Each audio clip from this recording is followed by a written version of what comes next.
Hello students.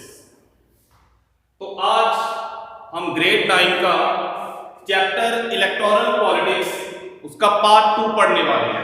ठीक है, तो पार्ट 1 में हमने डिस्कस किया that what are the elections. Elections क्या होती हैं, इलेक्शंस की जरूरत क्या होती है, ठीक है, और कौन कौन से की फीचर्स हैं जिसके अकॉर्डिंगली ये कंसीडर होता है कि ये इलेक्शंस रियली डेमोक्रेटिक है। ठीक है, ये सारा प्रोसेस हम पार्ट 1 में डिस्कस कर चुके हैं।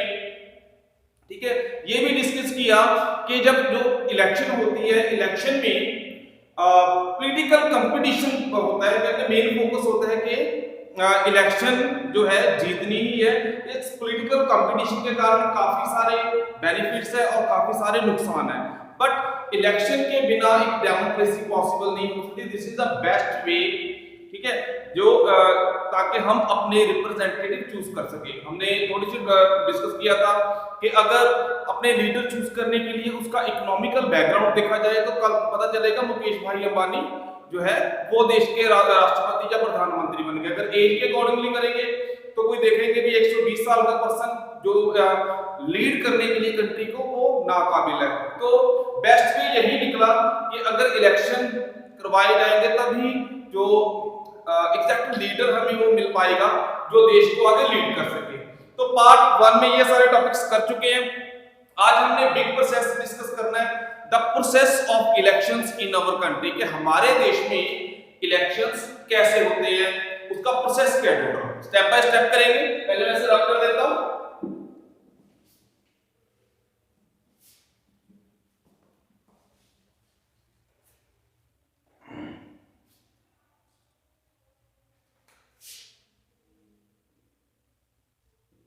What is our system of elections? ठीक है, तो ये टॉपिक शुरू करने से पहले मैं एक दो चीजें आपको बिल्कुल क्लियर कर देना चाहता हूं कि आप जो अपना विजन रखोगे कि समझने में, तो फिर आपको आसानी रहेगी। देखो, इंडिया में इलेक्शन की काफी टाइप्स होती हैं, मतलब लेवल्स होते हैं। जैसे जब हमने प्रधानमंत्री जी की इलेक्शन करनी है, सबसे यहाँ पे आते हैं। पहले दो टाइप की इलेक्शंस इंडिया में होती हैं, एक होती है डायरेक्ट इलेक्शंस, ठीक है, दूसरी इनडायरेक्ट। डायरेक्ट इलेक्शन मीनिंग कि हमें पता होता है कि हम किसको वोट कर रहे हैं, यानी कि वोटर्स को क्लियरली पता होता है कि हम वोट किसको कर रहे हैं। मान लीजिए कि लोकसभा के इलेक्शन है, हमें पता है कि हम प्रधानमंत्री के रूप में किसको देखना चाहते हैं, राहुल जी को या मोदी जी को या किसी भी और पर्सन को हम प्रधानमंत्री के रूप में एक विजन रखते हैं कि हम इस कैंडिडेट को वोट करेंगे तो मोदी जी, चाहे राहुल गांधी, चाहे कोई और, वो हमारे जो है प्रधानमंत्री बनेंगे। ये डायरेक्ट इलेक्शन है, जहां वोटर्स को क्लियरली पता होता है कि हम किसको वोट कर रहे हैं और क्यों कर रहे हैं। ठीक है, सारे के सारे एमएलए, ठीक है, एमपी, सरपंच जो है डायरेक्ट इलेक्शन के साथ पावर में आते हैं। ठीक है, दूसरी होती है इनडायरेक्ट, यहां पर इलेक्शन जहां वोटर्स खुद वोट नहीं करता। ठीक है, वोटर्स अपने डायरेक्ट वोटिंग के थ्रू अपने अपने रिप्रेजेंटेटिव चुन लेते हैं और यही रिप्रेजेंटेटिव आगे वोट करते हैं। किसकी इलेक्शन के लिए? President of India and vice president of India. देखिए, जहां तक मैंने सुना, आपने सुना है कि हम डायरेक्टली वोट करते हैं कि मोदी जी को प्रधानमंत्री बनाना है। ठीक है, या पंजाब की बात करें तो कैप्टन अमरिंदर सिंह को हमने मुख्यमंत्री बनाना है। यूपी की बात करें तो योगी आदित्यनाथ को मुख्यमंत्री बनाना है। वो सारे के सारे जो इलेक्ट होते हैं वो डायरेक्ट वोटिंग से होते हैं। ठीक, दूसरे इनडायरेक्ट इलेक्शन से होते हैं, जैसे राष्ट्रपति जी की जो इलेक्शन की जाती है वो वहां पर जो इंडिया का अडल्ट सिटीजन है डायरेक्टली उसे वोट नहीं करता। ठीक है, तो प्रेसिडेंट ऑफ इंडिया की इलेक्शन के लिए एमएलए, सारे के सारे एमएलए, सारे के सारे एमपी वोट करते हैं। तब माननीय राष्ट्रपति जी की या उपराष्ट्रपति जी की चोन होती है। ठीक है, तो हम अब मेन यहाँ पे आते हैं कि हमारा जो फोकस है वो डायरेक्ट इलेक्शन पर ही है। तो यहाँ पर भी डायरेक्ट इलेक्शन में किस किस चीजों की इलेक्शन होती है, चोन होती है। पहली होती है लोकसभा,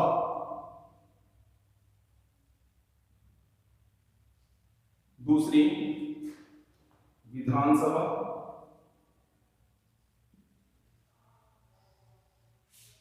तीसरी लोकल सेक्टर। चाहे वो रूरल है, चाहे वो अर्बन है, तो हम डायरेक्ट वोटिंग के थ्रू इन तीनों के लिए वोट करते हैं। ठीक है, ये तो हम ओवरऑल मैंने माइंड मैप बता दिया। ठीक है, अब हमारा जो टॉपिक है जो इस वक्त हमने डिस्कस करना है, द प्रोसेस।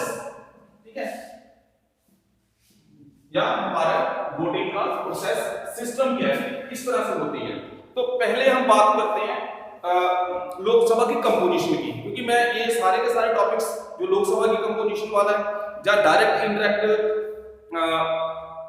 क्या बोलते हैं ऐसे इलेक्शन का है, ये सारे का सारे 6th या 7th क्लास के टॉपिक्स हैं, पर मैं आपको रिलेट करने के लिए जरूर बताना चाहता हूं।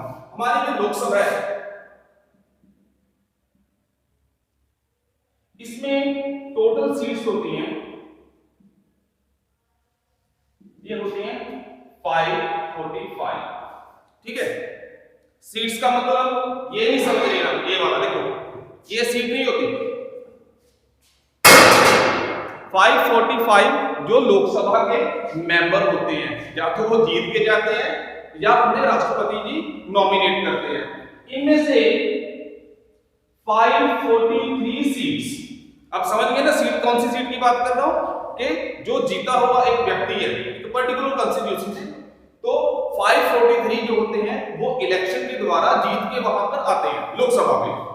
एंड जो 2 होते हैं इन्हें इंडिया के राष्ट्रपति नॉमिनेट करते हैं from the Anglo Indian society. Anglo Indian society अंग्रेज लोग चले गए, पर कुछ अंग्रेज यहाँ पर परमानेंटली बस गए, उन्हें इंडिया अच्छा लगा। ठीक है, या ऐसा भी हुआ कि कुछ अंग्रेज मैट्रिमोनियल रिलेशनशिप के बेस पर इंडिया में परमानेंटली रह गए।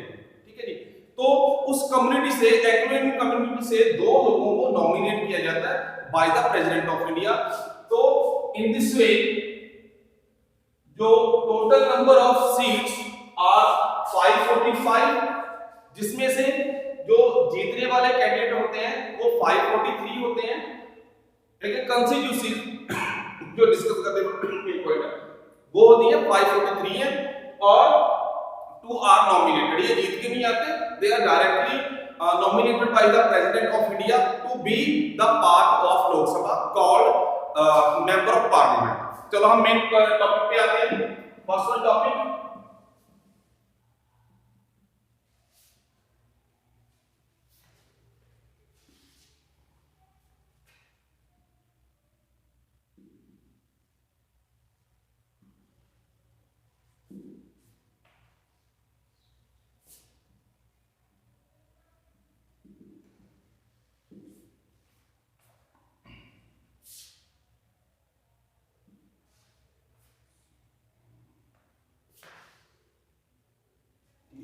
स्पेलिंग ठीक है।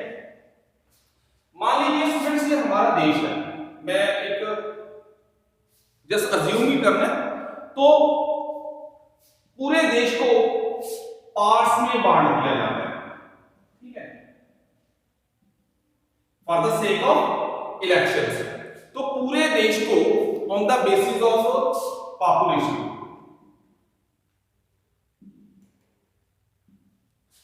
On the basis of population पूरे इंडिया को पार्ट्स में बांट दिया जाता है, और हर एक पार्ट में से एक एक बंदा जीत के आएगा।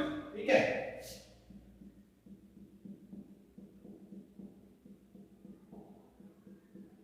ये 1 है। ठीक है, तो ऐसा होता है कि तो इलेक्शन पर्पस के लिए जो है इंडिया को, पूरे इंडिया को पार्ट्स में डिवाइड कर दिया जाता है, ठीक है। और हर एक उस पार्ट को बोलते हैं कंस्टिट्यूंसी, ठीक है जी। और हर एक कंस्टिट्यूंसी से एक व्यक्ति जो होता है वो जीतने वाला होता है, फाइन। तो इस तरह से 543 कंस्टिट्यूंसीज में से एक एक पर्सन जो जीत के आता है, they became the part of Lok Sabha. एक चीज बताता हूं, हमारा जो वोटिंग का सिस्टम है वो है यूनिवर्सल अडल्ट फ्रेंचाइज, ठीक है। मतलब कि इंडिया का कोई भी सिटीजन है जो 18 साल या 18 साल के ऊपर के, they have the right to vote. ये इंडिया की सिटीजनशिप बाय बर्थ भी होती है और बाय चॉइस भी होती है, ठीक है। तो जो भी व्यक्ति इंडिया का सिटीजन है, they have the right to vote, जिसकी उम्र 18 साल है या 18 साल से ऊपर है। और यूनिवर्सल अडल्ट फ्रेंचाइज का जो बेसिक थंब रूल है, that is one person one vote and one value, ठीक है। तो नंबर ऑफ पर्सन के बेसिस पर कॉन्स्टिट्यूंसी डिसाइड की जाती है। कई बार कॉन्स्टिट्यूंसी का साइज बहुत बड़ा होता है, उसका कारण यही है कि वहां नंबर ऑफ पर्संस वही रहे, ताकि जो ये वाला लॉ है, वन वोट की वन वैल्यू है, तो वो यहां पे बरकरार है। कई बार ऐसा होता है कि ये मैं बस रब कर रहा हूं यहां पर, अब आपको शायद विजिबल होगा क्लियरली, ये वाली कॉन्स्टिट्यूंसी बड़ी, पर यहां से भी एक बंदा जीत रहा है। अब आप ये पूछते होंगे कि इतनी बड़ी कॉन्स्टिट्यूंसी से एक ही क्यों जीत रहा है? भाई ये सारी चीज डिपेंड करती है number of persons living in this area, ठीक है। जैसे लद्दाख की कॉन्स्टिट्यूंसी है, जहां पर नामग्याल, मिस्टर नामग्याल जो इंडिया की सबसे बड़ी कॉन्स्टिट्यूंसी है लद्दाख की, वहां से तरसिंह नामग्याल जो है मेंबर ऑफ पार्लियामेंट है, ठीक है। उन्होंने बड़ी अच्छी जबरदस्त स्पीच दी थी, शायद आपको याद होगा, जब आर्टिकल नंबर 370 को खत्म कर दिया गया, जब उसे रिमूव कर दिया गया, तो इनकी 16-17 मिनट की स्पीच है, देखने वाले हैं आप देख सकते हैं। तो नंबर ऑफ पर्सन पर डिपेंड करता है कि उस कॉन्स्टिट्यूंसी का साइज क्या होगा। यहां पर मैटर मेन चीज करती है नंबर ऑफ पर्सन या पॉपुलेशन लिविंग ओवर देयर। मान लो इस कॉन्स्टिट्यूंसी में 500 लोग रहते हैं, ठीक है, और इस कॉन्स्टिट्यूंसी में 480 लोग रहते हैं। लगभग जो है इनकी गिनती ये बराबर आ रही है, ठीक है। तो ये कॉन्स्टिट्यूंसी बनाने के लिए एरिया डिसाइड नहीं होता, ये डिसाइड होता है number of persons living over there. I hope आपको इलेक्टोरल कॉन्स्टिट्यूंसी का मीनिंग क्लियर हो गया होगा। मैं रिपीट कर देता हूं, for the sake of election the whole country is divided into parts, ठीक है, they are called electoral constituencies, ठीक है। और हर एक कॉन्स्टिट्यूंसी से एक बंदा जीत के आएगा। मान लो एक कॉन्स्टिट्यूंसी है ए, ठीक है, इसमें से कितने बंदों ने जीतने हैं, कितने कैंडिडेट्स ने जीतने हैं? That is one only. एक क्वेश्चन आया भी था, सीबीएसई में आया था, जो बोर्ड एग्जाम थे उसमें आया था कि number of persons elected from one constituency in Lok Sabha election. तो वहां पर ऑप्शन डाल रखी थी 545, 543 एंड 1 and 0। अब ऑप्शन क्या होगी? बड़ा सिंपल है, ऑप्शन 1 ही होगी, क्योंकि एक कॉन्स्टिट्यूंसी से एक ही बंदा जीतता है, जीतने वाला एक है, पर वहां पर कैंडिडेट बहुत सारे, 3 लगा लो, 4 लगा लो, कई बार 50-50 कैंडिडेट भी होते हैं एक कॉन्स्टिट्यूशन में। पर इसका सिंपल फंडा ये है कि जिस व्यक्ति को जितनी ज्यादा वोट पड़ेगी, ठीक है, जिस व्यक्ति को, वही पर्सन जीतने वाला है। मान लो एक व्यक्ति है, उसे 22 वोट पड़ी है, 22 वोट्स पड़ी टोटल में, ठीक है, और बाकी जितने बंदे हैं उन्हें लेस देन 20 वोट पड़ी है। अब जीतने वाला कौन है?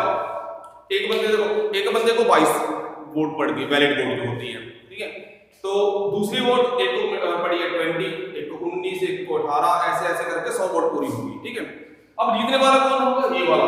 एक बड़ा ड्रॉबैक है हमारे इलेक्टोरल सिस्टम को, पर इसके बिना चारा भी कोई नहीं है। अब ये बंदा जीत गया, कितनी वोट, कितने परसेंट वोट लेके? 22% वोट लेके। अब इसे ही अब हम इन्वर्स करके देखते हैं। The winner candidate of constituency A got 22% vote who is rejected by 78% people. अजीब है ना, पर यही सच है। ठीक है, तो हर एक कंस्टिट्यूंसी में से एक ही व्यक्ति जीतता है। अब मैं जो ये सारी बात कर रहा हूं in the light of Lok Sabha election. ठीक है, तो इंडिया में कंस्टिट्यूंसी कितनी हो गई लोकसभा की? वो हो गई 543। कितनी कंस्टिट्यूंसी है? दो मेंबर्स होते हैं, वो नॉमिनेट होते हैं राष्ट्रपति जी के द्वारा। ठीक है,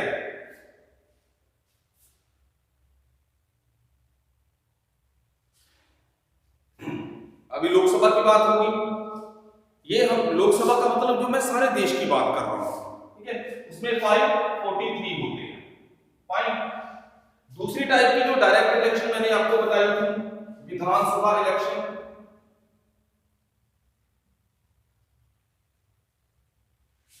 ठीक है, जो पर्टिकुलर स्टेट में ही होती है उसकी कॉन्स्टिट्यूंसी अलग होगी। ठीक है, क्योंकि उस कॉन्स्टिट्यूंसी में उस पर्टिकुलर स्टेट के लोग ही जो है वोट कर सकते हैं, कोई और स्टेट में। मान लो पंजाब में वोटिंग हो रही है तो पूरे के पूरे पंजाब की अलग से कॉन्स्टिट्यूंसी बनाई जाएगी। हरियाणा की बात करें, हरियाणा की अलग से कॉन्स्टिट्यूंसी बनाई जाएगी।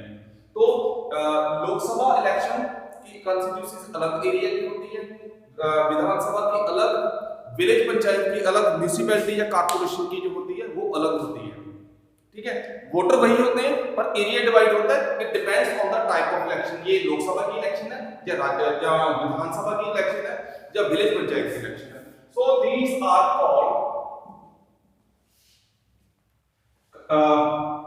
Electoral constituencies. अच्छा, इसमें जो व्यक्ति जीत के जाने वाला है उसे बोला जाएगा, लोकसभा में बोला जाएगा मेंबर ऑफ पार्लियामेंट। विधानसभा में जीत के जाने वाला जो होगा वो उसको कहलाएगा MLA, member of legislative assembly. अगर विलेज पंचायत की बात करें तो उसे बोला जाएगा सरपंच या पंच बोला जाएगा।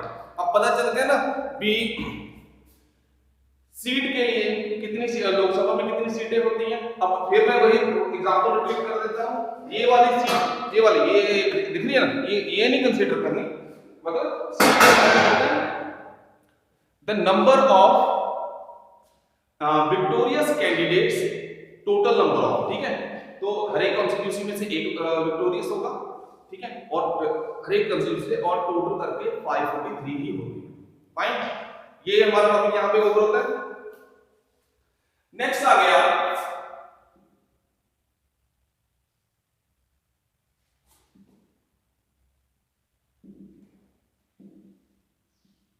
Reserve constituencies.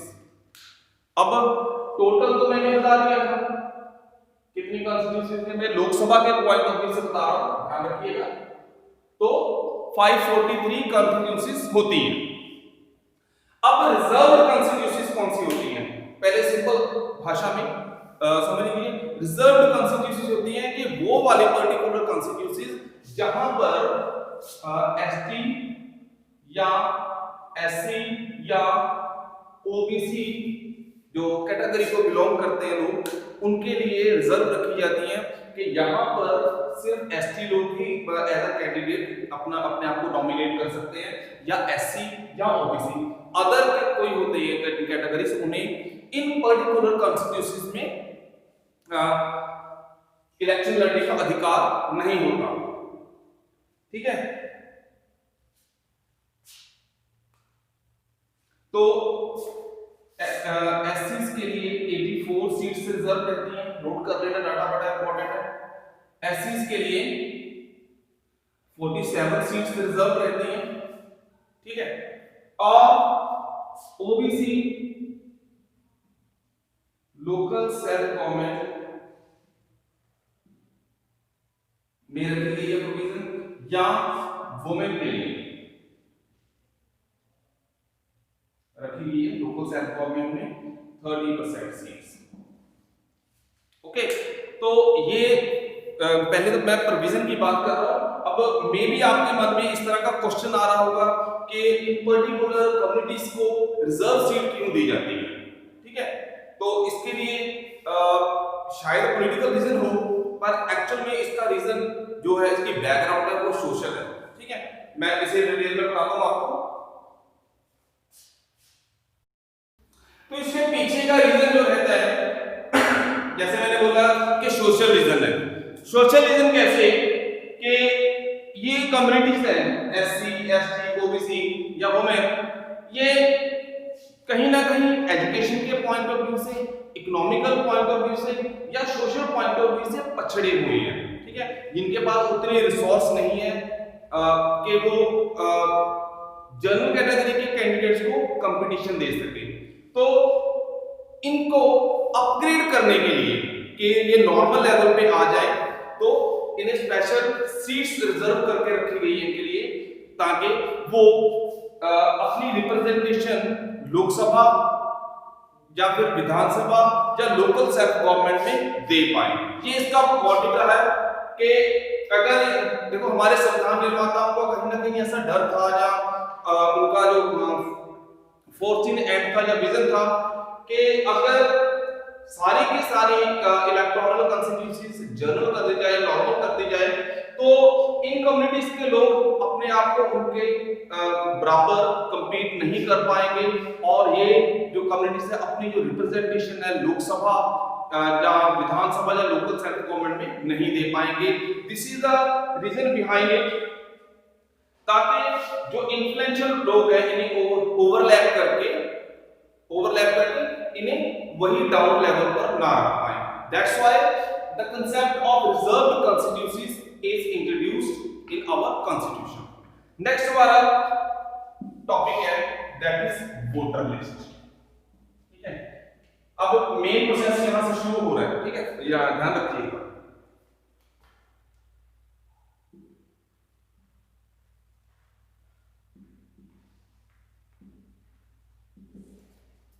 वोटर लिस्ट क्या है? हर इलेक्शन से पहले वोटर लिस्ट अपडेट की जाती है। कैसे? वोटर लिस्ट किस तरह से बनती है, क्यों बनती है, पहले ये समझ लो वोटर लिस्ट होती क्या। पहली बात, ऑफिशियल लैंग्वेज में इसे इलेक्टोरल रोल बोला जाता है। ठीक है, हम कॉमन लैंग्वेज में वोटर लिस्ट बोलते हैं, but it is called in technical और official language it is electoral roll. इसमें एरिया वाइज, ठीक है, area wise all adults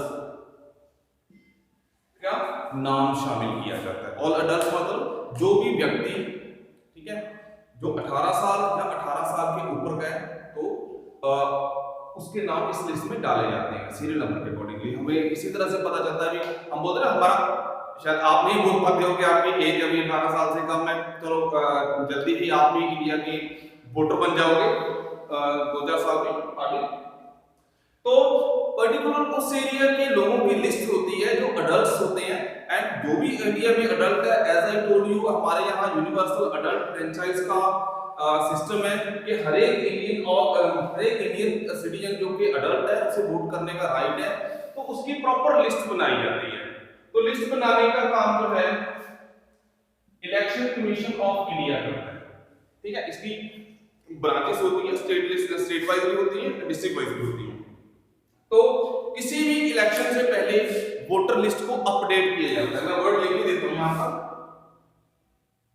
update. ठीक है, क्या है अपडेशन?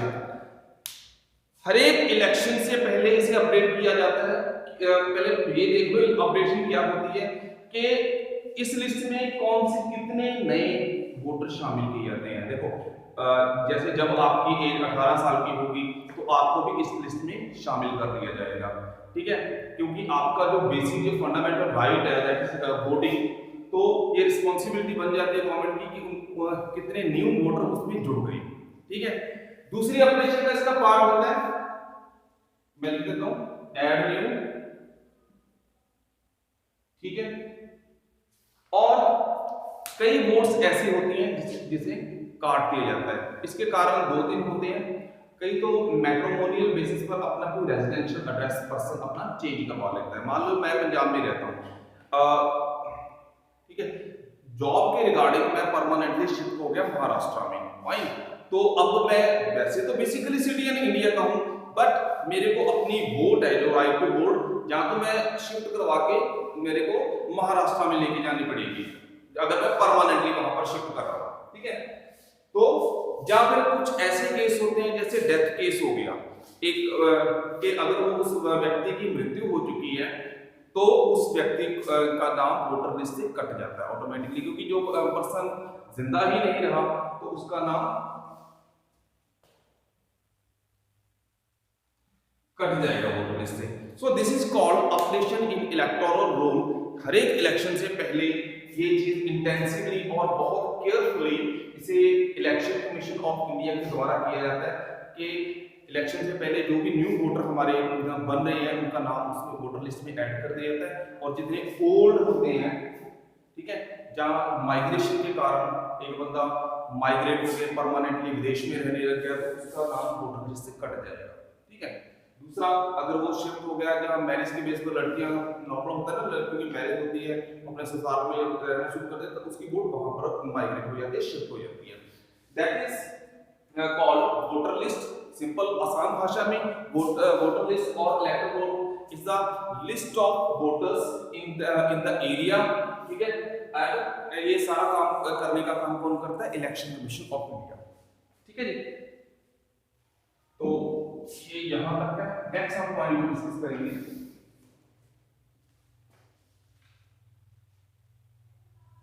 हाँ, एक चीज रहेगी छोटी सी।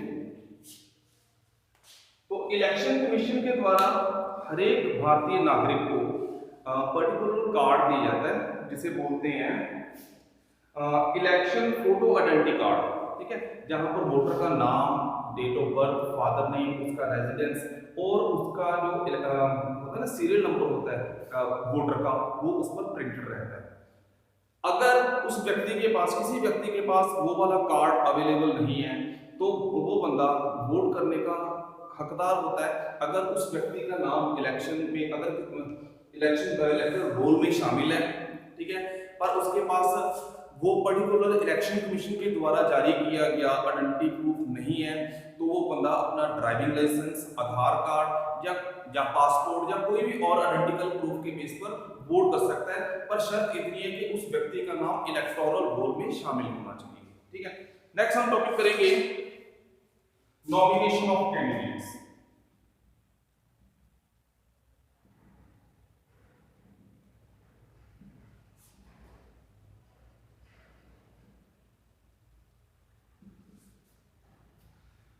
स्टूडेंट्स, मैंने आपको बताया था कि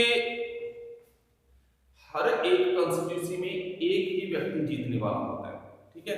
तो जब तक वो नहीं जीता होता तब तक उसे एमएलए या एमपी नहीं बोला जाता, उससे पहले उसे क्या बोला जाता है? क्या बोला जाता है? कैंडिडेट, ठीक है।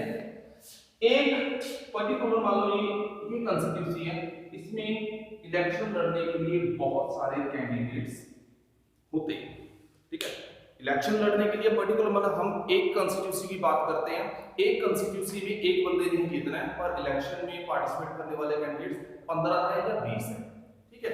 तो ये इन्हें बोला जाता है नॉमिनेशन ऑफ द कैंडिडेट।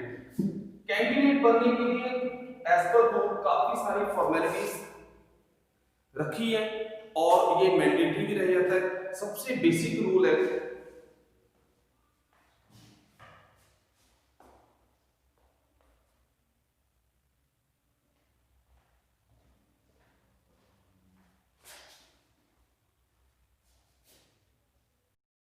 हम कर रहे थे बात नॉमिनेशन ऑफ द कैंडिडेट्स। जिस तरह से मैंने बताया कि एक कॉन्स्टिट्यूंसी में एक ही व्यक्ति जीतने वाला होता है, तो पर वहां पर कैंडिडेट जो इलेक्शन लड़ने वाले हैं उनकी गिनती काफी ज्यादा होती है, ठीक है। अगर आप भी कल को वोट में एज कैंडिडेट जाना चाहते हो तो उसके लिए पर्टिकुलर कुछ क्वालिफिकेशंस होती है, जैसे the person should be citizen of India, should be 25 और more than 25 years of age. एक चीज बता देता हूं, विधानसभा और लोकसभा की इलेक्शन के लिए जो कैंडिडेट है उनकी क्वालिफिकेशन में थोड़ा सा फर्क है, पर बेसिक वही है। The person should be citizen of India, he और she should be mentally sound, कोई क्रिमिनल केसेस नहीं होने चाहिए, and that person can be candidate. और पर्सन को इस चीज के लिए प्रॉपर डॉक्यूमेंटेशन करके डिस्ट्रिक्ट कलेक्टर को ये डिपॉजिट करवाना होता है, who is acting as the returning officer of election. तो उसमें उसे सारा को डिक्लेयर करना पड़ता है, personal name, qualification and property, any cases, criminal cases pending against him, और इन सारी इंफॉर्मेशन को पब्लिक भी किया जाता है ताकि उसके बेस पर जो वोटर्स है वो डिसाइड कर सकें कि हमें किस पर्सन को वोट करना चाहिए और किस पर्सन को वोट नहीं करना चाहिए।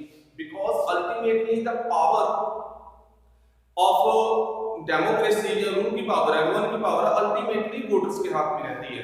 तो इस चीज के लिए कैंडिडेट्स की नॉमिनेशन होती है सारी। इससे जो डॉक्यूमेंट्स डिपॉजिट करवाते हैं उसी क्या बोला जाता है, नॉमिनेशन फॉर्म। ठीक है, नॉमिनेशन फॉर्म, अगर वो पर्सन एक इंडिपेंडेंट कैंडिडेट है, मतलब अगर वो कैंडिडेट किसी भी पार्टी के साथ बिलोंग नहीं करता, तो उसका जनरल जो होता है नॉमिनेशन फॉर्म होता है। पर अगर वो व्यक्ति किसी ना किसी पर्टिकुलर पॉलिटिकल पार्टी के साथ बिलोंग करता है, तो उसे उसके साथ एक लेटर लगाया जाता है, लेटर बाय पार्टी प्रेसिडेंट।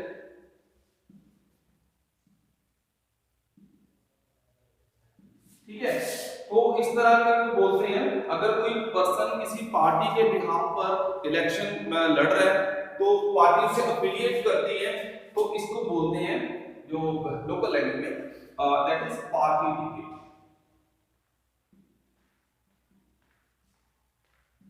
ठीक है, तो इस तरह से जब नॉमिनेशन फॉर्म डिस्ट्रिक्ट कलेक्टर के पास डिपॉजिट करवाया जाता है तो उसे वेरीफाई भी प्रॉपर तरीके से किया जाता है।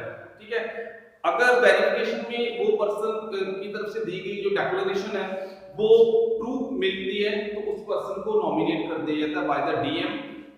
ठीक है, कि ये व्यक्ति इस पर्टिकुलर इलेक्शन के लिए एक कैंडिडेट है। ठीक है, एक इसमें खास चीज है कि हर एक कैंडिडेट को कुछ अमाउंट जो पैसे की है वो एज ए सिक्योरिटी डिपॉजिट वहां पर डिपॉजिट करवानी पड़ती है।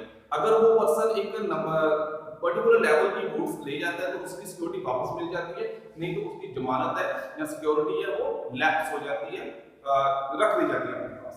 ठीक है जी, नेक्स्ट पॉइंट है जो बिग माना जाए, दैट इज इलेक्शन कैंपेन, मुहिम।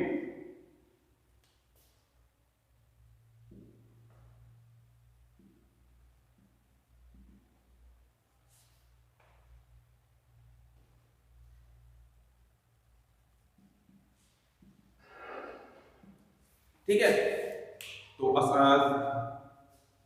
जिसे हम क्या कर रहे हैं ट्रांसलेट करके बोलेंगे चोन प्रचार। ठीक है, हर एक कैंडिडेट का मोटिव डेफिनेटली वही होता है कि हमने इलेक्शन जीतनी है। इस पॉइंट ऑफ व्यू से हर एक कैंडिडेट अपनी चोन का जो इलेक्शन का प्रोसेस है उसमें प्रचार करता है। अगर वो पार्टी को बिलोंग करता है तो पार्टी के लोग भी उसे सपोर्ट करते हैं कि इलेक्शन में कैंपेन की जाए अच्छी तरह से, ताकि ज्यादा से ज्यादा वोटर्स को पार्टी की तरफ या उस पर्टिकुलर कैंडिडेट की तरफ अट्रैक्ट किया जा सके। अगर वो पर्सन किसी पार्टी के साथ बिलोंग नहीं करता तो वो इंडिपेंडेंटली इलेक्शन कैंपेन खुद करता है, चाहे वो पोस्टर लगा दे, कई बार लाउड स्पीकर में उसकी अनाउंसमेंट करवाई जाती है या पब्लिक डिबेट में पार्टिसिपेट करते हैं। इसका मोटिव इलेक्शन कैंपेन का यही होता है कि ज्यादा से ज्यादा व्यक्तियों को अट्रैक्ट किया जा सके इस चीज के लिए कि वो उस पर्टिकुलर कैंडिडेट को वोट करें। ठीक है, इलेक्शन कैंपेन के दौरान कुछ जो ड्रॉबैक थे या आज भी है, स्टेप बाय स्टेप जो है उसे रिमूव किया जा रहा है। ठीक है, फॉर एग्जांपल इलेक्शन कैंपेन के दौरान कुछ पहले लिमिट नहीं होती थी, बहुत ज्यादा खर्चा कर दिया जाता था इलेक्शन के लिए, ये इलेक्शन कैंपेन में हमारा इतना खर्चा हो गया। पर अब एक इलेक्शन कमीशन ऑफ इंडिया की तरफ से एक लिमिट सेट कर दी गई है कि अगर पर्सन एमएलए की इलेक्शन में एज कैंडिडेट है तो इतने पैसे पर्टिकुलर अमाउंट डिसाइड किए, इतने पैसे भी एक्सपेंड कर सकता है for the sake of election campaign. अगर एमपी की है तो इतनी कर सकता है, इस पर्टिकुलर लिमिट से वो बंदा बाहर नहीं जा सकता। दूसरा, गवर्नमेंट ने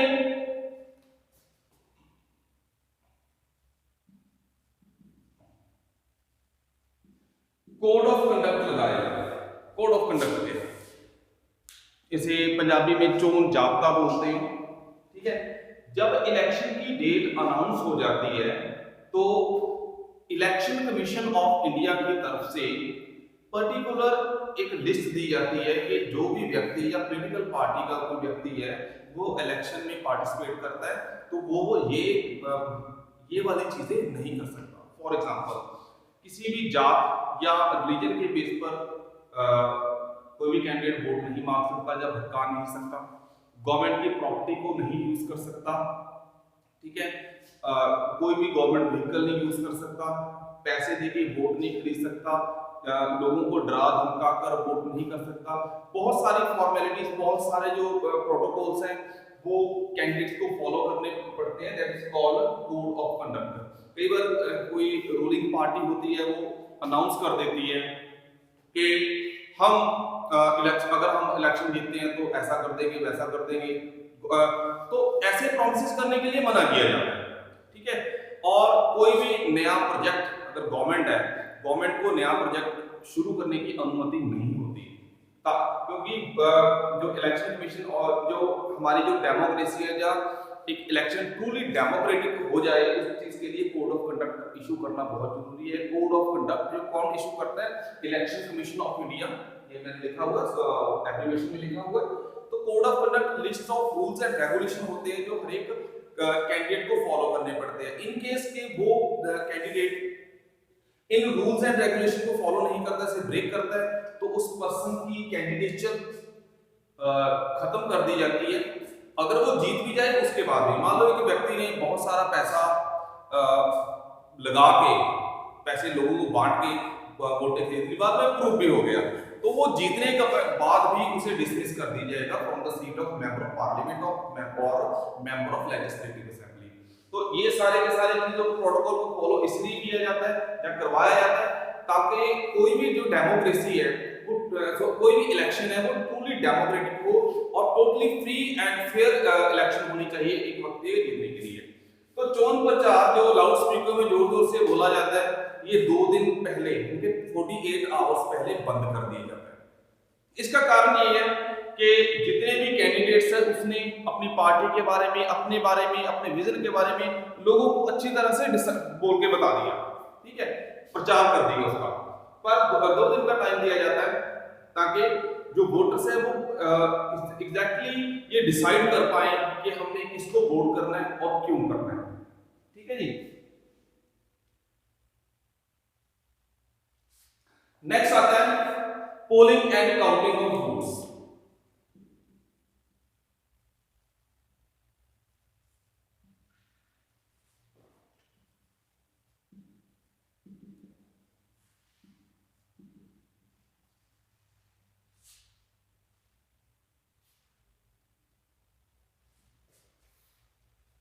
ठीक है, पोलिंग क्या होती है? एक पर्टिकुलर डे डिसाइड किया होता है, अनाउंस किया होता है इलेक्शन कमीशन के द्वारा कि इस तारीख को जो है भारतीय वोटर्स अपना मतदान देंगे या वोट करेंगे, ठीक है। इलेक्शन, और जिसको जितनी ज्यादा वोट पड़ेगी, जिसको ज्यादा वोट पड़ेगी वो पर्सन जीतने वाला कैंडिडेट बन जाता है। फाइन। वोटिंग इसके लिए गवर्नमेंट की तरफ से पूरी तरह प्रबंध किए जाते हैं ताकि जो पोलिंग पार्टी जो होती है, जिन्होंने पोलिंग करवानी है, उनके पार्टी ग्रुप्स बना दिए जाते हैं, ठीक है। पोलिंग बूथ, जहां पर जाके पोलिंग बूथ वो होते हैं जहां पर जाके वोटर्स ने अपनी वोट पोल करनी होती है। Even election commission of India की तरफ से सिक्योरिटी का भी अरेंज किया जाता है ताकि वोटर्स को कोई हरासमेंट ना हो या फिर वोटिंग में कोई भी गड़बड़ी हो, यानी कि कोई मिसयूज करे अपने पावर को, मनी और मसल पावर को मिसयूज करते हुए, जिसे बोलते हैं वोटर्स की वोट को हाईजैक कर ले, इस तरह से कुछ समझ लो, ठीक है। जो पोलिंग बूथ बनाए जाते हैं नॉर्मली गवर्नमेंट बिल्डिंग्स में या गवर्नमेंट स्कूल्स में बनाए जाते हैं, पर इट डिपेंड्स, ठीक है।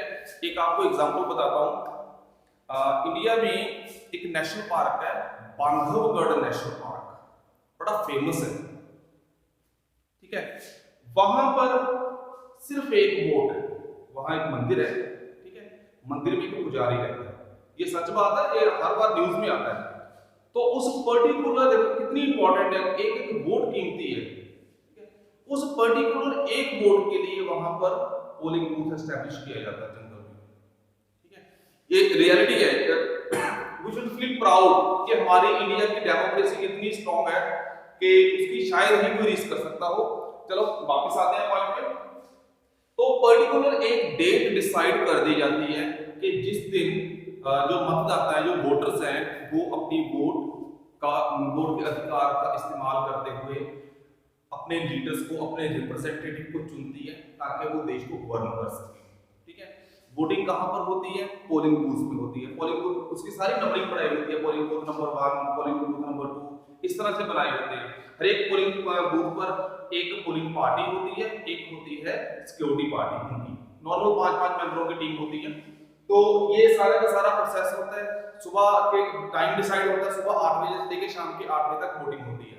जब एक वोटर पोलिंग बूथ में एंटर करता है, उसे आइडेंटिफाई किया जाता है, मैंने जिस तरह से बताया, उसका वोटर नंबर देख के, चाहे उसके पास ड्राइविंग लाइसेंस हो, पासपोर्ट हो, कुछ भी अपने आइडेंटिकल प्रूफ पेश करके वो उसके बाद फिर किसी ना किसी फिंगर पर, चाहे कोई फिंगर हो, उस पर मार्क कर दिया जाता है कि इस व्यक्ति ने वोट पोल कर दी। और इलेक्ट्रॉनिक वोटिंग मशीन, ये लिखने में बड़ा कंट्रोवर्सी चीज है, ईवीएम बोलते हैं।